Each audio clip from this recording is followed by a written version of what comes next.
یہ کیوں کہنا پڑا؟ چونکہ جو معاملہ ہوا نا پچھلے 2-3 روز جس پر زیادہ بات ہوتی رہی ہے، کچھ ٹویٹس کا حوالہ بھی ہم دینا چاہیں گے اور اس پر ہم یہ بات کریں گے کہ پاکستان تحریک انصاف کے جو سپورٹرز ہیں ان کی طرف سے انتہائی شرمناک، قابل مذمت رویہ دیکھنے میں آیا ہے۔ ابھی میں آپ کو ایک پورا کہنا چاہیے کہ جو واقعات ہیں نا اس کا ایک بریف شیئر کرتا ہوں۔ بات تو بہت ہوئی ہے، اپریل میں یاد ہے آپ کو کیا ہوا تھا؟ مسجد نبوی صلی اللہ علیہ وآلہ وسلم، وزیر اعظم شہباز شریف جب وہاں پر موجود تھے، حاضری دینے گئے تھے، اتنی پاک سرزمین گئے تھے حاضری دینے کے لیے۔ اس دوران کیا ہوا؟ سیاسی جماعت کے سپورٹرز وہاں پر موجود تھے اور پلاننگ کے تحت گئے تھے، ان سے بدتمیزی کرنے کے لیے گئے تھے، نعرے لگانے کے لیے گئے تھے، طنزیہ جملے کسنے کے لیے گئے تھے، اور صرف شہباز شریف صاحب سے نہیں، ادھر ہی ہم نے کیا دیکھا مکہ اور مدینہ میں مریم اورنگزیب صاحبہ سے بدتمیزی کا جو واقعہ ہم نے وہاں پر دیکھا، اور کس طرح سے وہاں پر لوگوں کی طرف جملے کسے گئے۔ یعنی وہاں پر ہم جاتے ہیں عبادت کرنے کے لیے، لیکن یہ سپورٹرز جس طرح سے وہاں پر گئے، یہ سلسلہ وہاں پر رکتا نہیں ہے، وہ ایک واقعہ نہیں ہے۔ لاسٹ ویک کیا ہوا لنڈن میں سلمہ؟ لاسٹ ویک بالکل اسی طرح سے جیسے آپ بتا رہے ہیں شعیب کے مریم اورنگزیب صاحبہ وہاں پر موجود تھیں، ان کو پی ٹی آئی کے کچھ لوگوں نے نہ صرف گھیر کے ان کے خلاف بدتمیزی کی، نعرے بازی کی، بلکہ ان کو ہراس کیا۔ اچھا، ان میں خواتین بھی شامل تھیں، اور ایک بڑا اچھا شعر، اس شعر کے خالق کی آج برسی بھی ہے تو میں نے سوچا کہ اس کو کوٹ کر دوں۔ کہتے ہیں کہ وقت کرتا ہے پرورش برسوں، حادثہ ایک دم نہیں ہوتا۔ یعنی ایک پورا ایک مائنڈ سیٹ ہے جو بنایا جا رہا ہے، ایک پولیٹیکل پارٹی جو پاکستان کی سیاست میں خواتین کے ساتھ بدتمیزی کے کلچر کو پروموٹ کر رہی ہے، اس کو یہاں پر نہ روکا تو ہمارا معاشرہ تباہی کی طرف چلا جائے گا۔ شیریں مزاری صاحبہ جو کہ بڑی ذمہ دار سیاسی رہنما سمجھی جاتی ہیں، جو کہ اپنے دور حکومت میں انسانی حقوق کی وزیر رہ چکی ہیں، جو انسانی حقوق پہ بہت بات کرتی ہیں، خواتین کے حقوق پہ بات کرتی ہیں، اور جب ان کے اپنے خلاف کوئی بات ہو تو کتنی ووکل ہوتی ہیں وہ۔ ان کی طرف سے جس طرح ٹویٹ کی گئی تو مجھے افسوس اس لیے ہوا شعیب کہ اگر ان کی بیٹی ایمان مزاری کے ساتھ یہ ہوتا تو کیا وہ اسی طرح برداشت کرتی؟ کیا مریم اورنگزیب صاحبہ یا مریم نواز صاحبہ کے ساتھ کوئی بدتمیزی کرتا ہے تو شیریں مزاری صاحبہ کو دکھ نہیں ہوتا، تکلیف نہیں ہوتی؟ وہ خود اس میں کیسے پارٹیسپیٹ کر سکتی ہیں؟ جن کے خلاف یہ ہرزہ جاتی ہے، جن کے ساتھ بدتمیزی کی جاتی ہے، کیا وہ کسی کی بیٹیاں نہیں ہیں؟ کیا وہ کسی کی ایمان مزاری نہیں ہے؟ کیا ان کی عزت و تکریم ہم سب پہ لازم نہیں ہے؟ یہ بہت افسوسناک کلچر ہے جس کو پروموٹ کرنے کی کوشش کی جا رہی ہے۔ اور اب یہ دیکھیے کہ ایک طرف ایک سیاسی جماعت کس طرح کا کلچر پروموٹ کر رہے ہیں، اور دوسری طرف اگر ہم حکمران جماعت کی بات کریں، پی ایم ایل این کی بات کریں، تو اب یہ دیکھیں لندن کا واقعہ جس کا ہم نے حوالہ دیا کہ خواتین کر رہی ہیں بدتمیزی، ایبیوزو لینگویج کا استعمال کر رہی ہیں، لیکن مریم اورنگزیب صاحبہ ان سے گفتگو کر رہی ہیں، کنورسیشن میں لے کر آ رہی ہیں، انگیج کر رہی ہیں۔ یہ رویہ بڑا ضروری ہے ڈسکس کرنا کہ ایک طرف جملے کسنا اور دوسری طرف جواب دے سکتی ہیں نا، ساتھ موجود لوگ ہیں جواب دے سکتے ہیں، انہی کی زبان میں دے سکتے ہیں، لیکن نہیں دے رہی، انگیج کر رہی ہیں، سمجھا رہی ہیں، بتا رہی ہیں، اور یہ بڑا درست عمل ہے جو وہ کر رہی ہیں۔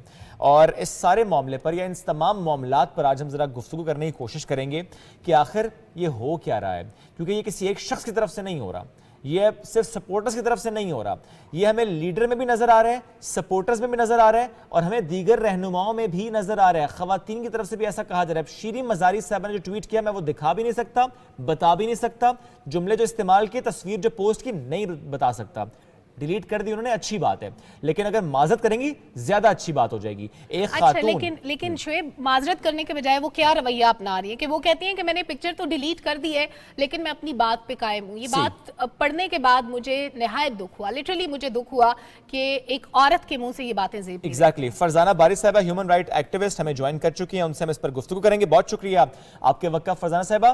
یہ جو رویہ میں نظر آ رہا ہے اس پر آپ کیا سمجھتی ہیں کہ یہ لیڈر سے سپورٹرز تک ٹرانسفر ہو رہا ہے؟ کیونکہ جس طرح سلمان نے ایک شعر بھی کوٹ کیا نا، واقعی ایسا ہی ہے۔ اب یہ معاملہ ایسا نہیں رہا کہ ایک شخص نے، کسی ایک پولیٹیکل پارٹی کے لیڈر نے کامنٹ کیا ہو یا ریمارکس پاس کیے ہوں، ہمیں وہاں پر خواتین لیڈرز کی طرف سے بھی ایسے جملے سننے کو مل رہے ہیں، ٹویٹس دیکھنے کو مل رہے ہیں، اور یہی چیز ہمیں ان کے سپورٹرز میں نظر آ رہی ہے۔ نہ خواتین کی عزت ہے، نہ حکمران کی عزت ہے، نہ یہ جانتے ہیں کہ کس جگہ پر کیا بات کرنی ہے۔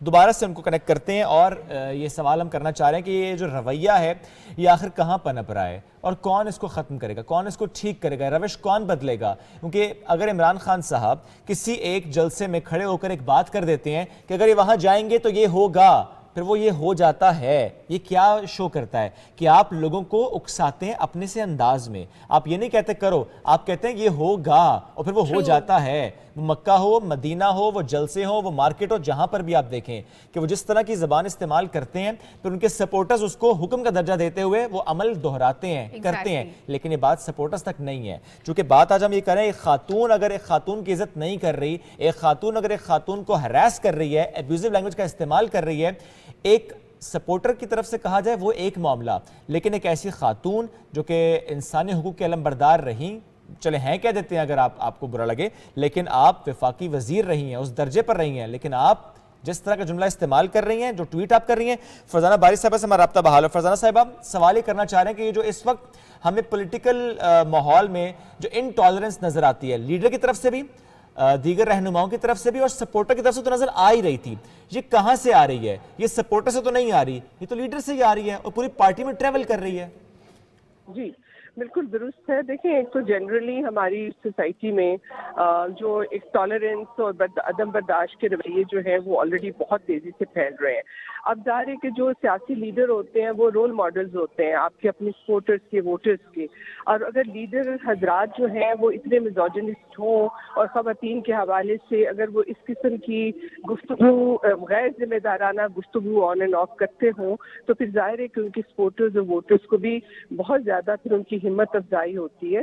اور ہم نے تو یہ دیکھا کہ باقاعدہ کہا گیا ہے پی ٹی آئی کی طرف سے اپنے سپورٹرز کو، عمران خان نے کہا ہے کہ جو لوگ یہ ملیں تو ان کو آپ جو ہے وہ سڑکوں کے اوپر آپ ان کو جو ہے وہ روک کے ان کی اس طرح کی بے عزتی کی جائے. یہ تو باقاعدہ مطلب انہوں نے جلسوں میں بھی اس طرح کی بات کی ہے کہ جن کے بچوں کی شادیاں نہیں ہوں گی اور ان کو باہر کوئی لوگ عوام اس کو باہر نہیں نکلنے دیں گے.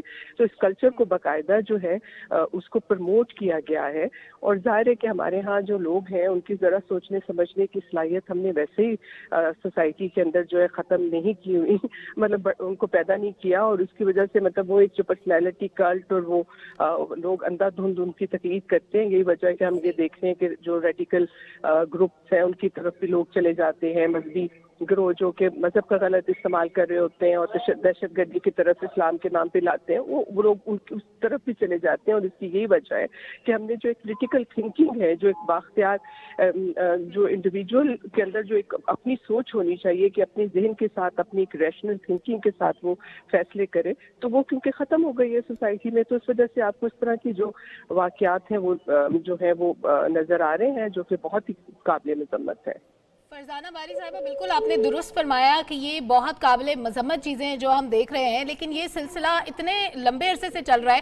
ہم دیکھتے تھے کہ جلسوں میں بل پھاڑے جاتے تھے، ان کو بلوں کو جلانے کی ترغیب دی جاتی تھی.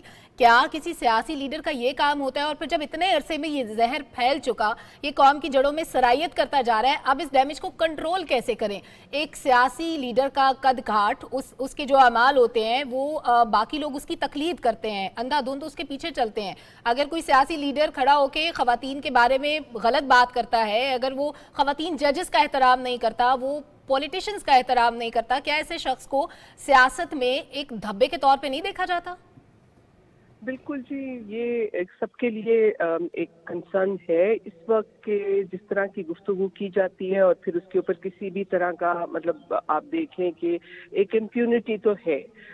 بے شک ان کو عدالت میں لایا گیا لیکن ایک امپیونٹی ہے. میں سمجھتی ہوں کہ یہ ان رویوں کو جو کہ ایک عدم برداشت پیدا کرتے ہیں اور خاص طور پہ لوگوں کی جو پرائیویسی ہے اور ان کی ڈگنیٹی جو ہے اس کے اوپر وہ حملہ آور ہوتے ہیں. ان رویوں کو کرمنلائز کرنے کی ضرورت ہے اور اس کے اوپر سزائیں بھی ہونی چاہیے لوگوں کو. اور اس میں بہت ضروری ہے کہ تمام پولیٹیکل پارٹیز کی لیڈرشپ جو ہے وہ اس بات کو کنڈیم کرے اور ان کے بھی ہاں سے، کیونکہ تمام پولیٹیکل پارٹیز کسی نہ کسی سٹیج پہ اس طرح کے جو عورتوں کے خلاف مطلب میزوجنسٹ رویے جو ہے ان کی طرف آن اینڈ آف سبھی پارٹیوں میں ہم اس طرح کے رجحانات دیکھتے ہیں. تو اس وقت بڑا ضروری ہے کہ تمام جو ذمہ دار پولیٹیکل پارٹیز اس وقت مین سٹریم میں ہیں اور جو مین سٹریم میں نہیں بھی ہیں کہ وہ اس ایشو کے اوپر جو ہے وہ سٹینڈ لیں اور اس رویے کو اس کی مذمت کی جائے نیشنل لیول کے اوپر, سول سوسائٹی, سوشل میڈیا کے اوپر, تاکہ لوگوں کے اندر یہ شعور پیدا ہو کہ یہ لوگوں کی پرائیویسی کو اس طرح سے وائلیٹ کرنا اور اس طرح سے لوگوں کو اب جج خود ہی جج بن کے لوگوں کے اوپر جو ہے وہ ججمنٹ دینا یہ قابل قبول نہیں ہے. کسی بھی مہذب معاشرے میں اس کی اجازت نہیں دی جا سکتی. تو اس میں میں یہ سمجھتی ہوں کہ فرزانہ صاحبہ اس ساری گفتگو میں کیا میں درست سمجھ رہا ہوں کہ جو سارا ماحول اس وقت بنا ہے اس میں یہ اہم ہو گیا یہ کہنا, اس میں ہم سب حق بجانے میں کہنے میں کہ جو سیاسی خواتین کے ساتھ بدتمیزی ہو رہی ہے, جو جملے کسے جا رہے ہیں, جو لفظوں کا استعمال ہو رہا ہے, اس میں صرف اور صرف جو معاملہ وہ ایسا ہے کہ عمران خان صاحب کی تقریروں کا نتیجہ ہے یہ؟ ویسے تو دیکھیں ایک جو عورتوں کے حوالے سے ایک جو عورت کیا کہنا چاہیے پیٹریارکل تھنکنگ تو تمام سیاسی جماعتوں کے اندر ہمیں نظر آتی ہے, کیونکہ ہم یہ دیکھتے ہیں کہ اکثر مطلب پی ایم ایل این کی طرف سے بھی بعض اور باقی بھی جو مین اسٹریم نہیں, لیکن فرزانہ صاحب اگر اس کو ہم یوں سمجھیں, قطع کلامی کی معذرت, لیکن اگر ہم اس کو یوں سمجھیں کہ اس وقت اگر ہم آگے بڑھنے کی بات کرتے ہیں, آپ یہ دیکھیں لنڈن کا واقعہ, خواتین بدتمیزی کر رہی ہیں, ایبیوزو لینگویج کا استعمال کر, لیکن مریم اورنگزیب صاحب ان کو انگیج کر رہی ہیں, کنورسیشن میں لے کر آ رہی ہیں, بات کر رہی ہیں. یہ کتنا درست عمل ہے اور یہ کتنی ضرورت ہے اس وقت کہ تمام سیاسی جماعتیں اس رویے کو فالو کریں؟ جی اس کی تو جتنی مذمت کی جائے جی وہ کم ہے, وہ تو میں پہلے ہی کہہ چکی ہوں. میں صرف یہ ایک کلین چٹ دینے کے لیے تیار نہیں ہوں. میں یہ کہتی ہوں کہ اس طرح کا سوچ رکھنے والے لوگ مختلف پارٹیز میں بیٹھے. اس میں کوئی شک نہیں ہے کہ کیونکہ Imran Khan as a leader جو ہے اس نے اس کلچر کو پروموٹ کیا ہے, جس کی وجہ سے ان کے فالوور جو ہیں وہ زیادہ شدت کے ساتھ اس عدم تشدد اور عدم برداشت اور اس قسم کے غیر جو مہذب رویے ہیں وہ اس کا اظہار جو ہے وہ سڑکوں پہ زیادہ وہ بہت زیادہ اس میں کر رہے ہیں. یہ رویے جو ہے ان کو کنڈیم کرنا چاہیے اگر یہ کسی بھی پارٹی میں ہو, لیکن اس میں کوئی شک نہیں ہے کہ پی ٹی آئی میں عمران خان کے جو اپنے رویے اور جو ان کی اپنی شخصیت ہے اور ان کا جو اپنا گفتگو کا انداز ہے اور جو ان کا اپنا طریقہ کار ہے, وہ اس کی وجہ سے یہ جو شدت پسندی کے رویے ہیں جو پہلے بھی ہمارے سماج میں موجود تھے اس کو زیادہ بڑھاوا ملا ہے. اور اس لیے اس کی روک تھام کے لیے ضروری ہے, جس طرح میں نے کہا, کہ تمام سیاسی جماعتیں ایک یک زبان ہو کے ان رویوں کی مذمت کریں تاکہ ان کی اپنی پارٹیوں میں بھی جو اس طرح کی سوچ رکھنے والے لوگ بیٹھے ہیں ان کی بھی حوصلہ شکنی ہو. صحیح. فرزانہ صاحبہ, آپ نے ایک طویل عرصے تک انسانی حقوق کے لیے کام کیا ہے بطور سماجی کارکن.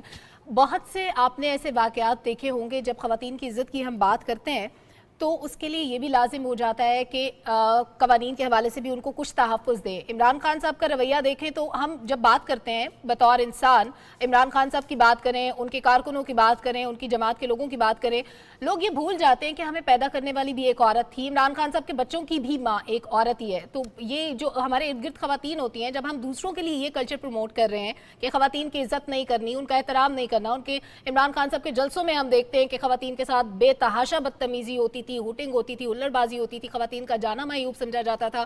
اس کے بعد ابھی جو واقعات ہم پیدر پہ دیکھ رہے ہیں, کبھی اداروں کو نشانہ بناتے ہیں, کبھی خواتین کو نشانہ بناتے ہیں, اس کا تدارک ہم کیسے کریں؟ کیا قوانین کے حوالے سے ہمارے پاس کوئی ایسی گنجائش موجود ہے کہ ہم ان کو یہاں پہ ریسٹرکٹ کر سکیں, ہم ان کو زبان کے درست استعمال کے لیے قائل کر سکیں؟ میرا خیال ہے کہ یہ جو کریکٹر اسیسینیشن یا خواتین کے حوالے سے دیکھیں, یہ ایک جو قدر شاہی سوچ ہے جو کہ صرف مردوں میں نہیں بلکہ خواتین میں بھی پائی جاتی ہے, اور یہ بہت بڑی ذمہ داری ہے پی ٹی آئی کے اندر جو خواتین ویمن پالیٹیشینز بیٹھی ہوئی ہیں ان کو بڑھ چڑھ کے ان رویوں کی مذمت کرنی چاہیے. باقی ہمیں جو ہمارے موجودہ قوانین ہیں اس کے اندر اس کو ریویو کرنے کی ضرورت ہے کہ ہم اس طرح کے رویے جس میں لوگوں کی بغیر ثبوت کے کریکٹر اسیسینیشن ہو, ان کی پرائیویسی کو وائلیٹ کیا جائے, آئی تھنک اس کے اوپر ہمارے مطلب قوانین جو ہیں وہ اتنے اسٹرانگ نہیں ہیں. مطلب ان کو آپ اس طرح سے مطلب موجود تو ہے لیکن میرا خیال ہے کہ وہ زیادہ اس میں جو ہے وہ کمپلیکیٹڈ ہے.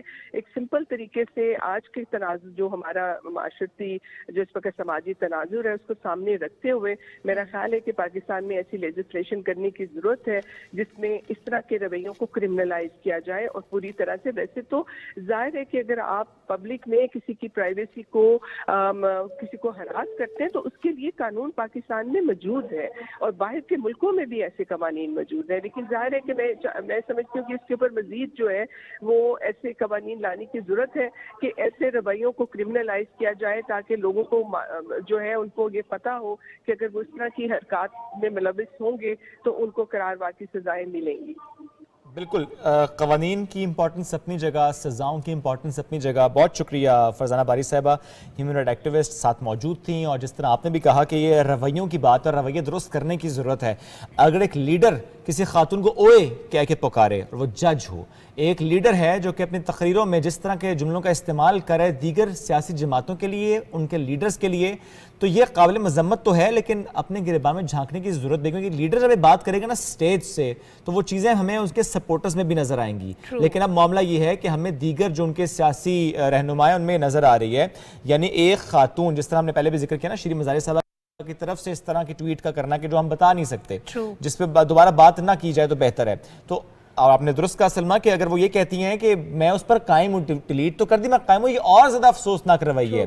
یہ کس قسم کے رویوں کو ہم اپنی سیاست میں یا اپنے کلچر میں پروموٹ کر رہے ہیں؟ ہمیں یہ بڑے انتہائی غلط کا رویہ مظاہرہ ہے. کرنا چاہیے شعیب, بالکل. ہمیں فراغ دلی سے کہنا چاہیے کہ ہم سے غلطی ہوئی, ہمیں معافی مانگ لینی چاہیے. لیکن نہ لیڈر میں یہ رویہ ہم نے دیکھا, نہ ان کے ساتھیوں میں دیکھا, نہ کارکنوں میں دیکھا, اور نہ ہی ان کے فالوورز میں دیکھا. نہایت افسوسناک بات ہے. اگر یہ کلچر خدا نہ خواستہ پنپتا رہا ہمارے معاشرے میں تو ہم تباہی کی طرف جائیں گے. ایک پوری نسل تباہ ہو رہی ہے. ہماری آنے والی جو نئی نسلیں ہیں وہ کیا سیکھیں گی ہم سے, وہ کیا ویلیوز لیں گی ہم سے, ان کو کیا بتایا جا رہا ہے کہ عورت سے بات ایسے کرنی ہے, عورت کے لیے سوشل میڈیا یوز کرنا ہے تو ایسے کرنا ہے. ہم یہ سکھا رہے ہیں اپنے بچوں کو, دس از ویری رانگ. ایگزیکٹلی. اور اب یہ دیکھیں کہ فوکس اس وقت کیا کرنا چاہیے. اگر میں پی ٹی آئی کی بات ہی کر لوں, فوکس انہیں کے پی میں کرنا چاہیے جہاں پر اس وقت ہم مالی خسارہ دیکھ رہے ہیں. فوکس تو پی ٹی آئی کو یہ کرنا چاہیے کہ چلے مل بیٹھتے ہیں حکمران جماعت کے ساتھ, وفاق کے ساتھ, اور فلڈ سے متعلق جو اگلے آنے والے سالوں میں ہم نے پالیسی بنانی ہے اس پہ اپنا کوئی رول پلے کرتے ہیں. ہونا تو یہ چاہیے کہ مل بیٹھ کر جو اس وقت چیلنجز ہیں, جو گلوبل چیلنجز, اس پر بات کی جائے, لیکن کر کچھ اور رہے ہیں. یہ جو سیاسی رویہ جس میں ہم دیکھ رہے ہیں کہ اتنی زیادہ گراوٹ آ چکی ہے, یہ انتہائی نقصان دہ ہے پاکستان کے لیے. چلیں جی بڑھتے ہیں آگے. اور آج یہ موضوع تو ہمارا امپورٹنٹ تھا, اس پہ بات کرنا بہت اہم تھی کہ ہم سب کو اپنے رویے درست کرنے ہیں, اور جس پہ ظاہر ہم نے بات بھی کی. اب ذرا بڑھتے ہیں آگے. آج 7 ربیع الاول ہے اور یہ ایام مسلمانوں کے لیے, ہم سب کے لیے بڑے اہم, بڑے خاص ہیں. 6 ربیع الاول, اور اس سے متعلق ہم یہ بات کریں کہ ولادت حضرت محمد مصطفیٰ صلی اللہ علیہ وآلہ وسلم کا جو جشن مناتے ہیں ہم, اس کے لیے ملک بھر میں چراغاں کیا جا رہا ہے. ڈیلی بیسس میں ہم دیکھتے ہیں کہ نئی گلیاں جو ہمیں روشن ہوتی نظر آتی ہیں. ایک گلی روشن, پھر ایک اور گلی روشن, اس طرح پورا کا پورا علاقہ, پورا کا پورا محلہ روشن ہوتا ہے. گھروں میں چراغاں کیا جاتا ہے, چھوٹے ایک چراغ چھوٹے بچے جلاتے ہیں, اس کے اندر کینڈل چل رہی ہوتی ہے, بڑا خوبصورت لگتا ہے. بالکل. اور آقائے دو جہاں صلی اللہ علیہ وآلہ وسلم کی شخصیت سے متعلق آج ہم بات کریں گے, ہم رہنمائی حاصل کرنے کی کوشش کرتے ہیں. اور اس سیگمنٹ کا آغاز ہم کریں گے بارگاہ رسالت میں گلہ عقیدت پیش کرنے کے لیے ہمیں جوائن کیا نعت خواں زارا ضمیر نے, تو ان کی طرف چلتے ہیں اور کلام سنتے ہیں. آمد نبی کا جایا ہے, گود میں حلیمہ کے. آمد نبی کا جایا ہے, گود میں حلیمہ کے. دیکھو چاند اترا ہے, گود میں حلیمہ کے. دیکھو چاند اترا ہے, گود میں حلیمہ کے. جھک گیا ہے خود کعبہ, آمد پیمبر پر. جھک گیا ہے خود خود کعبہ آمد پیمبر پر کعبے کا بھی کعبہ ہے گود میں حلیمہ کے کعبے کا بھی کعبہ ہے گود میں حلیمہ کی عام نبی کا جایا ہے گود میں حلیمہ کی ہر ادا نرالی ہے مصطفیٰ کے بچپن کی ہر ادا نرالی ہے مصطفیٰ کے بچپن کی معجزات والا ہے گود میں حلیمہ کے معجزات والا ہے گود میں حلیمہ کی فرش بھی فدا جس پر عرش بھی فدا جس پر فرش بھی فدا جس پر عرش بھی فدا جس پر ایسا ماہ طیبہ ہے گود میں حلیمہ کے ایسا ماہ طیبہ ہے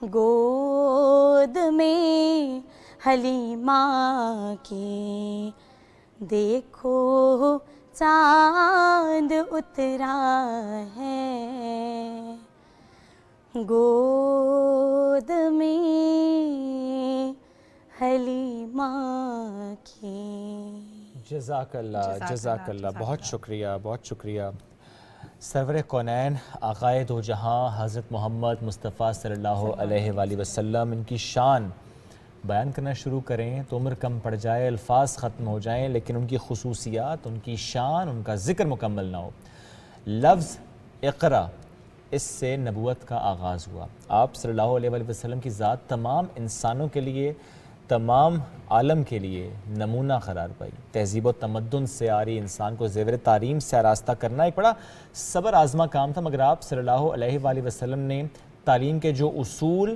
ٹیکنیکس طریقے استعمال کیے وہ آج بھی عین حق ہیں جن کے بغیر سیکھنے سکھانے کا عمل مکمل ہو نہیں سکتا آپ صلی اللہ علیہ وآلہ وسلم بحیثیت معلم امت مسلمہ کو جو طریقہ کار سکھا گئے ان کی سنت پر ان کے اصولوں پر عمل کر کے ہم کیا سیکھ سکتے ہیں اس حوالے سے آج ہم رہنمائی حاصل کریں گے دعوت دی مذہبی اسکالر ڈاکٹر دوست علی صاحب کو السلام علیکم سر کیسے ہیں آپ وعلیکم السلام جی شکریہ سر جب ہم بات کرتے ہیں نا کہ تعلیم علم اور اس میں جب ہم حضور صلی اللہ علیہ وسلم کی ذات کو دیکھتے ہیں ان کے انداز کو دیکھتے ہیں غار حرا سے اترتے ساتھ ہی مصروف ہو جانا ایک لمحے کو ضائع کے بغیر مصروف ہو جانا اور علم کی ترویج کرنا اس ایک عمل سے ہم کتنا سیکھ سکتے ہیں کہ آپ نے ایک لمحہ بھی ضائع نہیں کیا علم کو پاس کیا بسم اللہ الرحمن الرحیم بہت شکریہ جناب شعیب صاحب مس سلمہ اور پی ٹی وی پوری ٹیم کا بہت شکریہ نبی پاک صلی اللہ علیہ وسلم کی ذات مبارک ذات گرامی اتنی جامع ہے بے شک کہ آپ کی زندگی مبارک کا ہر لمحہ ہر پہلو ہر وقت آپ کی خاموشی آپ کا بولنا آپ کا چلنا، سبحان اللہ، یہ سب کچھ امت کے لیے قیامت تک کے لیے ایک نمونہ ہے۔ بے شک لقد کان لکم فی رسول اللہ اسوۃ حسنہ، ان سے بہتر اسوہ زندگی گزارنے کا طریقہ سلیقہ کائنات میں نہ پہلے کبھی کوئی وارد ہوا اور نہ قیامت تک کوئی ثانی ہوگا۔ اس لیے نبی پاک صلی اللہ علیہ وسلم دیکھیں، باقی نبی کسی نے کہا کہ میں خلیل اللہ ہوں، کوئی معمار بن کر آئے، کوئی چرواہے بن کر آئے، کوئی لوہار بن کر آئے، لیکن نبی پاک صلی اللہ علیہ وسلم کی حضرت محمد مصطفیٰ صلی اللہ علیہ وسلم کی شان مبارک یہ ہے کہ آپ نے خود فرمایا کہ انما کہ مجھے معلم بنا کر بھیجا گیا ہے، انما بعثت معلما، مجھے معلم بنا کر، استاد بنا کر بھیجا گیا ہے، یہ آپ کی شان ہے۔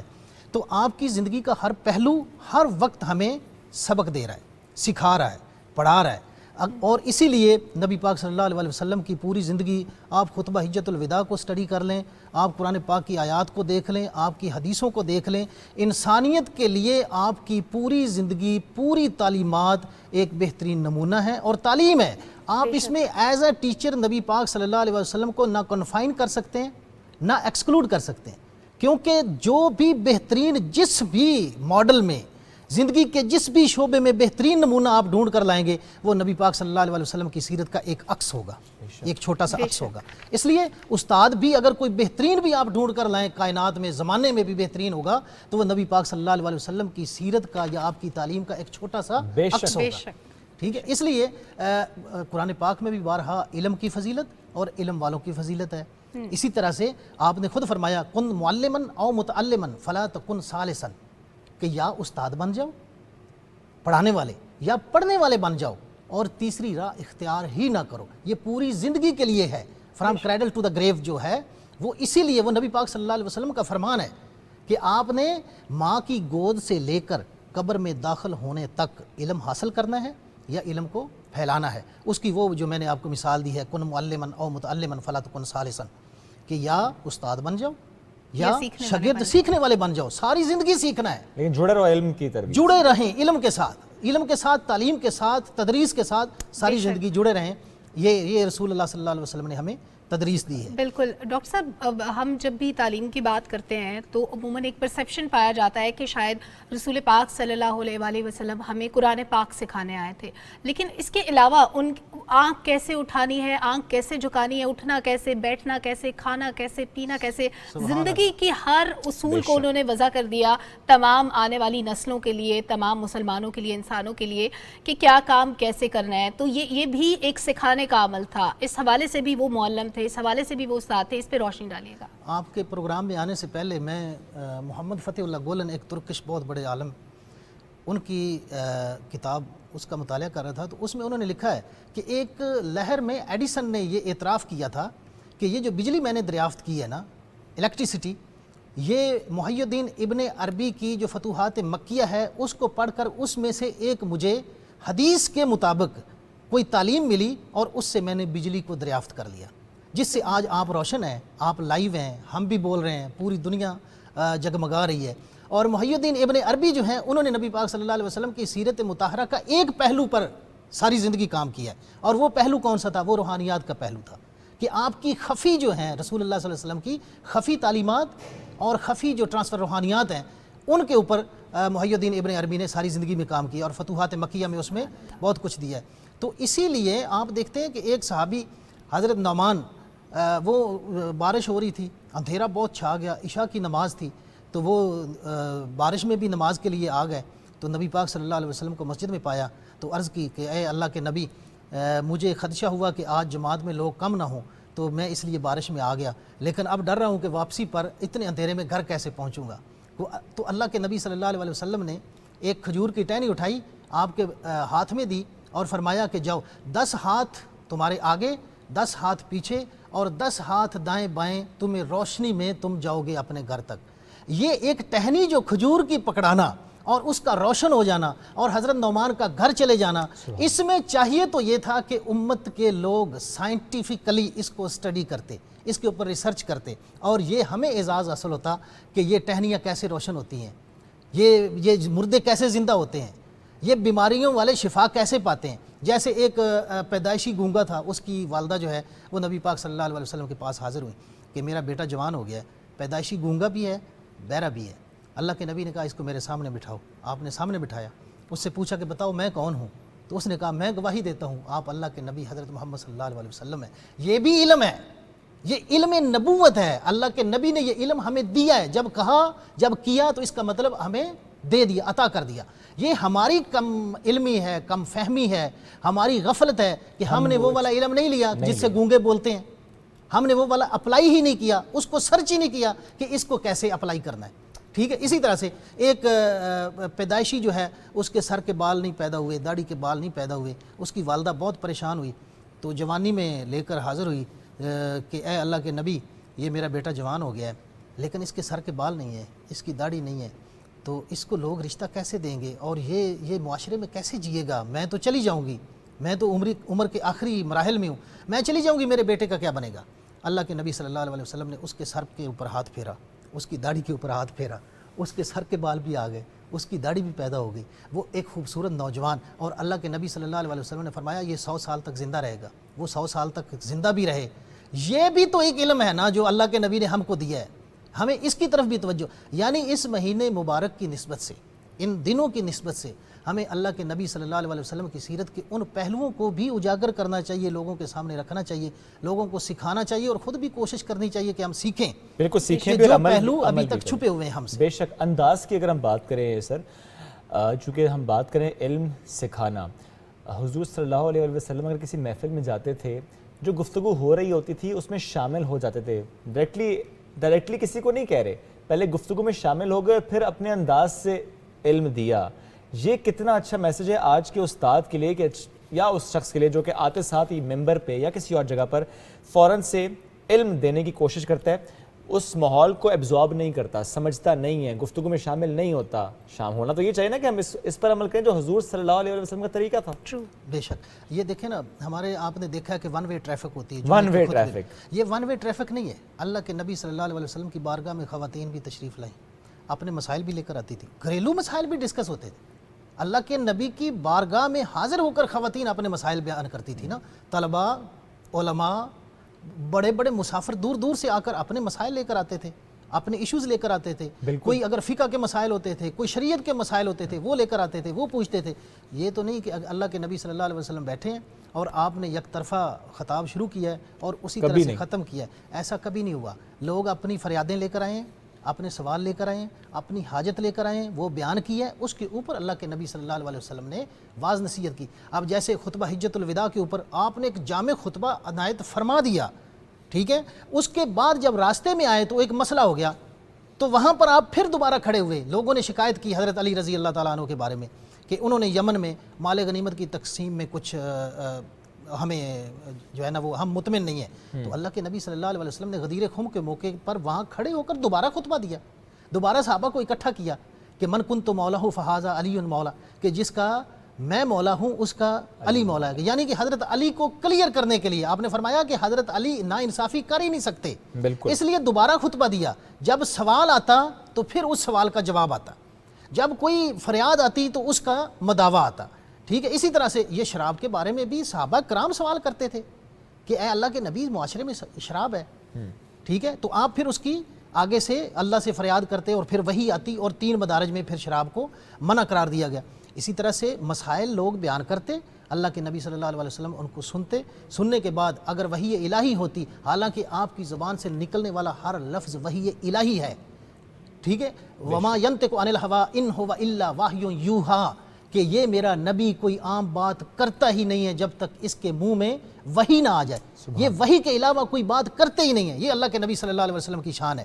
تو آپ جو بھی بات کرتے تھے وحی الہی یا اللہ کی رضا اور اللہ کی مرضی کے تابع ہوتی تھی۔ اسی لیے نبی صلی اللہ علیہ وسلم نے ہماری پوری امت کو قیامت تک نسلوں کو پیغامات دے دیے ہیں، ہر شعبے میں دے دیے ہیں، کھانے کے آداب دے دیے ہیں، اٹھنے کے، بیٹھنے کے، ایون آپ دیکھیں مسکرا کر کسی کی طرف دیکھنا، کسی سے ملتے ہوئے مسکرا دینا، یہ صدقہ، آپ نے فرمایا یہ تمہارا صدقہ ادا ہو گیا۔ تم جب ایک مومن دوسرے مومن سے ملتا ہے وہ خوش ہو کر ایک دوسرے سے ملتے ہیں، اور جب ایک دوسرے کو گلے لگاتے ہیں تو جدا ہونے سے پہلے ان کے سارے گناہوں کو بخش دیا۔ یہ اللہ کے نبی صلی اللہ علیہ وسلم، آپ کسی کو وقت دیتے ہیں، اللہ کے نبی نے فرمایا یہ تمہارا صدقہ ہے. آپ نے کسی کو راستہ بتا دیا ہے, اللہ کے نبی نے کہا یہ تمہارے لیے صدقہ ہے, تم نے صدقہ ادا کر دیا ہے. آپ نے کسی کی تربیت کر دی ہے, کوئی مسئلہ کسی کو سمجھا دیا ہے, کوئی ایشو سمجھا دیا ہے, کوئی ٹریفک رول سمجھا دیا ہے, اللہ کے نبی صلی اللہ علیہ وسلم نے فرمایا یہ بھی تمہارے لیے صدقہ ہے. تم نے کسی کی رہنمائی کر دی ہے, یہ بھی صدقہ ہے. کسی کو جھوٹ بولتے ہوئے کو کہہ دیا کہ تم سچ بولو, جھوٹ نہیں بولنا, مسلمان کے شایان شان ہی نہیں ہے جھوٹ, یہ بھی صدقہ ہے. کیا بات کسی کو راہ دکھا دی ہے, راہ بتا دی ہے, کسی کا ہاتھ پکڑ کر سڑک کراس, یہ بھی صدقہ ہے. یہ اللہ کے نبی صلی اللہ علیہ وسلم کی سیرت کے وہ پہلو ہیں جن کے اوپر ہمیں آج زیادہ غور کرنے کی ضرورت ہے. آپ پہلے وہ سیاسیات کی بات کر رہے تھے, ہمیں ان سے کچھ لینا دینا نہیں, لیکن آپ دیکھیں ایک نجران سے وفد آیا, 60 لوگوں پر مشتمل تھا, عصر کے قریب پہنچے, ان کی نماز کا, کرسچین جو ہیں عیسائیوں کی نماز کا وقت ہو گیا, تو انہوں نے مسجد نبوی میں اللہ کے نبی نے کہا نماز شروع کریں, تو انہوں نے کسی اور طرف رخ کیا جیسے مرضی, صحابہ کرام منع کرنے لگے, تو اللہ کے نبی صلی اللہ علیہ وسلم نے فرمایا کہ یہ ہمارے مہمان ہیں, آپ ان کو ان کی عبادت ان کے طریقے کے مطابق کرنے دیں, بعد میں ہم ان سے بات کر لیں گے. ان کو عبادت کی اجازت دی, انہوں نے اپنے دین کے مطابق عبادت کی. اس کے بعد اللہ کے نبی صلی اللہ علیہ وسلم نے ان کے سامنے دین کی دعوت رکھی کہ تم ہمارے دین کو قبول کر لو. وہ ایک لمبی ڈیبیٹ ہے, لیکن دیکھیں ایک غیر مسلم ہے, 60 کا وفد ہے, 24 اس میں جید ترین ان کے پوری دنیا کے عالم ہے, 24 ان میں ان کے نواب ترین رئیس لوگ ہیں. اس طرح سے ان کی ایک کمپوزیشن بنی ہوئی, لیکن اللہ کے نبی صلی اللہ علیہ وسلم ان سب کو ان کے مذہب کے مطابق اپنی مسجد میں عبادت کی. یہ ٹالرنس کی کمال کی ایک مثال ہے. بے شمار ایسی مثالیں بالکل ڈاکٹر صاحب ہمارے سامنے ہیں, اور رسول پاک صلی اللہ علیہ وسلم کی ٹیچنگز کی بات ہو رہی ہے, تعلیمات کی بات ہو رہی ہے. بطور معلم ہم بہت ساری چیزوں کو ڈسکس کریں کہ انہوں نے ہمیں کیا سکھایا اور ہمیں کیا سیکھنے کی ضرورت ہے. ایک ہمارا معاشرتی مسئلہ, میں چاہتی ہوں کہ اس کو بھی اگر آپ بریفلی اس میں بھی رہنمائی فرما دیں. ہماری سوسائٹی میں پیشہ ور بیکاریوں کا رجحان بہت بڑھ رہا ہے. حضور پاک صلی اللہ علیہ وسلم نے ہمیشہ اس عمل سے منع کیا, اس کو ناپسند کیا. اس پہ اگر آپ روشنی ڈال دیں کہ وہ لوگ جو پیشے کے طور پہ اس کو اپنا لیتے ہیں اور ہر بندے کے آگے ہاتھ پھیلاتے ہیں, اس پر کیا سکھایا نبی پاک صلی اللہ علیہ وسلم؟ اس سے سختی سے منع کیا ہے. اللہ کے نبی صلی اللہ علیہ وسلم نے بھیک سے سختی سے منع کیا ہے, اور قیامت والے دن سب سے سیاہ ترین بدترین چہرہ جو ہوگا وہ بیکاری کا ہوگا. اللہ کے نبی صلی اللہ علیہ وسلم کے پاس لوگ یہ حاجات دنیا کی معاشیات کی لے کر آتے تھے, آپ ان کا حل فرماتے تھے. ایک شخص سے پوچھا کہ تمہارے گھر میں کیا ہے, وہ حاجت لے کر آیا کہ میرے گھر میں کچھ نہیں ہے, کچھ بھی نہیں ہے, نہ کھانے کے لیے, نہ پینے کے لیے, نہ اوڑھنے کے لیے, نہ سونے کے لیے, بستر بھی نہیں ہے. اللہ کے نبی صلی اللہ علیہ وسلم نے فرمایا کچھ تو ہوگا تمہارے گھر میں, کچھ چیزیں. اس نے کہا جی فلاں چٹائی ہے, فلاں ایک برتن ہے. آپ نے کہا وہ لے آؤ, وہ لے آیا. آپ نے اس کو کہا کہ اس کو لے جاؤ بازار میں بیچو. اب اس میں بھی ایک حکمت ہے, وہ بازار میں گئے, کوئی خریدنے کے لیے تیار نہیں تھا. کوئی اللہ کا ولی, کوئی صحابی ایسا تھا جس کو پتہ تھا کہ اس کو اللہ کے نبی نے بھیجا ہے, اس نے 3 یا 4 دینار میں اس کو خرید لیا. اب وہ چیزیں ان کے استعمال کی نہیں تھیں, لیکن اس کی انکریجمنٹ کے لیے اس نے وہ چیزیں اس سے خرید لیں, معاوضتاً لے لیں. اب وہ جب وہ پیسے لے کر نبی صلی اللہ علیہ وسلم کی بارگاہ میں آیا, تو آپ نے کہا کہ ان ایک یا 2 سکوں کا جاؤ اور کلہاڑی یا کلہاڑا وہ خرید کر لاؤ. وہ خرید کر لایا. آپ نے پھر اس کو پروفیشن, ایک کاروبار سٹارٹ کر کے اسی کے ریسورسز سے دیا. ہیومن ریسورس مینجمنٹ یا ہیومن ریسورس ڈیولپمنٹ یہاں سے سٹارٹ ہوتی ہے کہ ایک بندے کو خالی ہاتھ آپ کام سٹارٹ کروا دیتے ہیں. وہ کچھ عرصے کے بعد حاضر ہوا تو نذرانہ لے کر حاضر ہوا کہ اے اللہ کے نبی صلی اللہ علیہ وسلم, میں حلال کی کماتا ہوں اور اتنی لکڑیاں کاٹتا ہوں, اتنی بیچتا ہوں, اب میں خوشحال ہو گیا ہوں, تو میں نے سوچا آپ کی بارگاہ میں ہدیہ پیش کروں. تو اس طرح سے لوگ آنے شروع ہو گئے. تو ہیومن ریسورس مینجمنٹ, ہمیں چاہیے کہ ہم کسی بیکاری کو انکریج نہ کریں. اس کو بھیک دینے کا مطلب یہ ہے کہ آپ اس کو انکریج کر رہے ہیں, اور یہ ان کا پروفیشن ہے, یہ ان کی مجبوری یا ضرورت نہیں ہے. بھیک مانگنا ان کا پروفیشن ہے, اور اس پروفیشنلزم کو ہم نے ڈسکریج کرنا ہے, بحیثیت مجموعی ہم نے ڈسکریج کرنا ہے. اس سے بہتر کیا ہے؟ بہتر یہ ہے کہ آپ جس کو سمجھتے ہیں کہ یہ ڈیزرونگ ہے, یہ ضرورت مند ہے, تو اس کو ایک چھوٹی سی ریڑھی بنا کر سبزی کا کام کروا دیں, کسی نہ کسی طور کسی طرح اس کو سیٹل کر دیں, روزگار کی طرف لے کر آئیں کہ محنت سے کمائے. محنت سے کما کر. بالکل, بہت بہت درست بات سر, بہت شکریہ. آج کے سیگمنٹ کے لیے ساتھ موجود تھے, بڑی زبردست گفتگو رہی. ہمارے ڈیلی بیس سیگمنٹ اور ربیع الاول کے ان دنوں میں ہم کوشش یہی کر رہے ہیں کہ ہم ایک ایک جو ان کا عمل ہے نا اس سے سیکھنے کی کوشش کریں, جتنا سیکھ پائیں وہ کم. ایک بریک کی طرف بڑھتے ہیں, نیوز بریک, واپس آتے ہیں, ساتھ رہیے.